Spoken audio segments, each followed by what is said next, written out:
Bien, alors le corrigé de l'exercice numéro 5. Donc on avait une suite définie par récurrence. On vous disait que U0 était différent de 1 et que U indice n plus 1 était égal à U indice n plus 1, le tout sur U indice n moins 1. Donc on admet que tous les termes de la suite sont différents de 1. Il vaudrait mieux, puisque ici on divise par U indice n moins 1, si jamais il y en a un qui vaut 1, on va se retrouver à diviser par 1 moins 1, c'est-à-dire se retrouver à diviser par 0, ce qui n'est pas possible. Donc la première chose qu'on voulait faire, c'était calculer les premiers termes de la suite. Donc si je démarre de U0 égale 0. Si je démarre de U0 égale 0, on va avoir U indice 1 égale U0 plus 1 divisé par U0 moins 1. C'est-à-dire ici 1 sur moins 1 qui vaut moins 1. U2 va être égal à U1 plus 1 sur U1 moins 1, c'est-à-dire moins 1 plus 1 sur moins 1 moins 1, ce qui va faire 0 divisé par moins 2, ça fait 0. Bon, bah U3, on va refaire le calcul. U2 plus 1 sur U2 moins 1.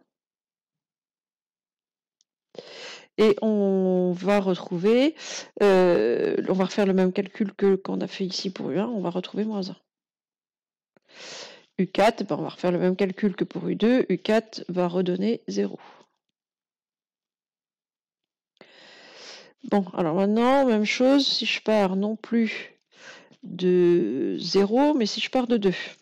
Donc, U1, c'est toujours U0 plus 1 sur U0 moins 1, c'est-à-dire 2 plus 1 sur 2 moins 1, ce qui ici fait 3 sur 1, c'est-à-dire 3.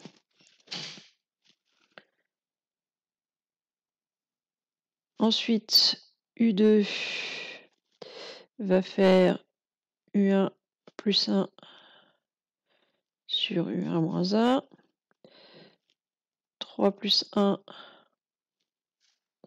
sur 3 moins 1, ça fait 4 sur 2, qui vaut 2.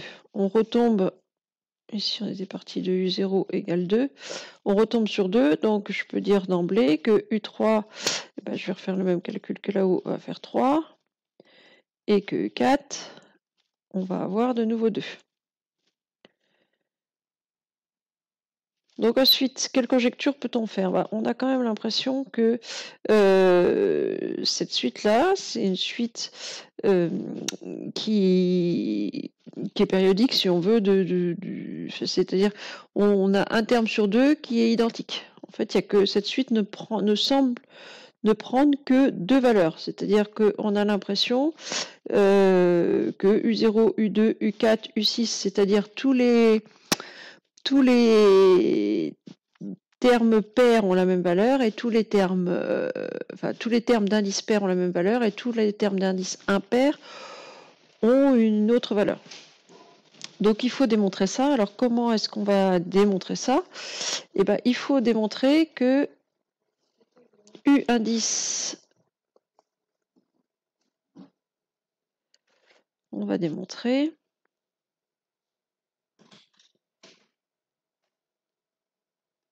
que U indice n plus 2, c'est pareil que U indice n.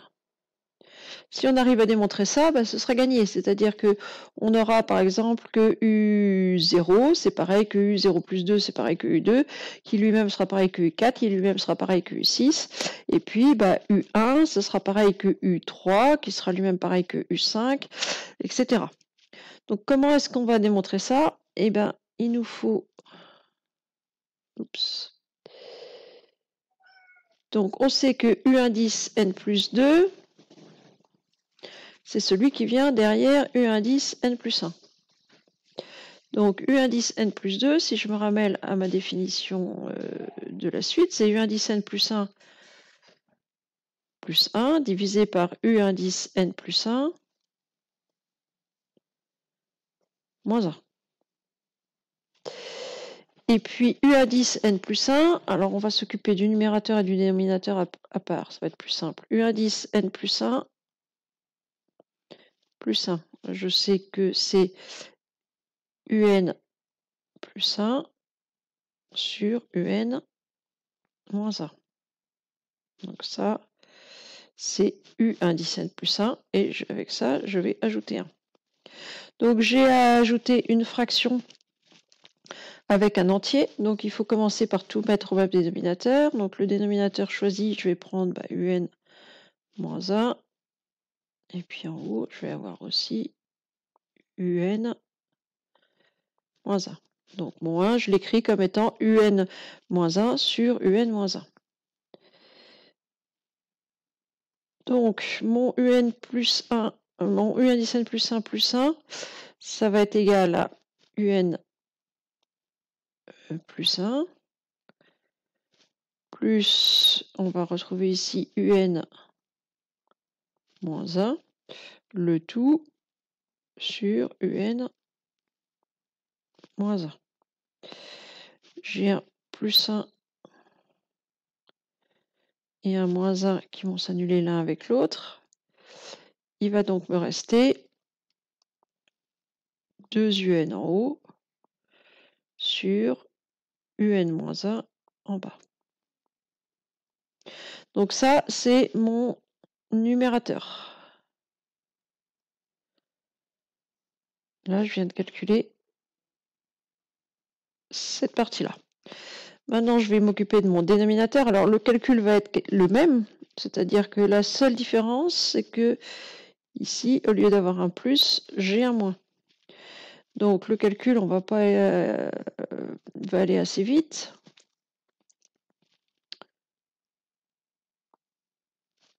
On va écrire que c'est... c'est pas très grave. Donc, je vais avoir de nouveau UN... Alors, ça, c'est UN plus 1. Moins 1. Donc, je vais avoir de nouveau mon UN plus 1, mais cette fois-ci, je vais avoir moins UN et plus 1. Parce qu'ici, au lieu d'avoir un plus, je vais avoir un moins. Donc, ça va me faire du moins UN plus 1, le tout sur UN moins 1. Et cette fois-ci, ce qui va s'annuler, ce qui va s'enlever, c'est les 2 UN.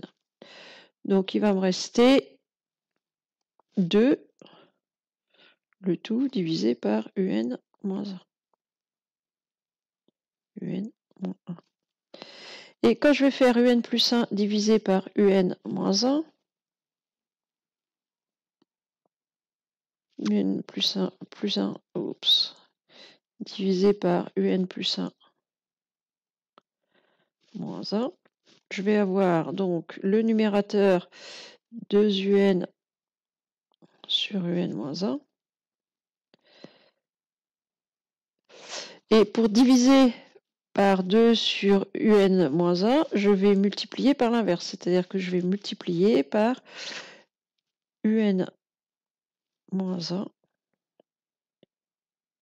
sur 2. Bon, maintenant, il ne me reste plus qu'à simplifier. J'ai un produit entre deux fractions.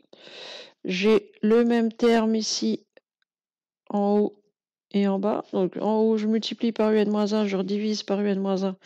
Donc, ça peut simplifier. J'ai ici un 2 qui va se simplifier avec celui qui est ici. Il me reste donc directement UN. Je viens de démontrer que U indice N plus 2, c'est-à-dire ça, c'est pareil que UN. Donc en effet, ma suite va alterner. Un rang sur 2, je vais toujours obtenir la même valeur. Voilà pour la correction de cet exercice.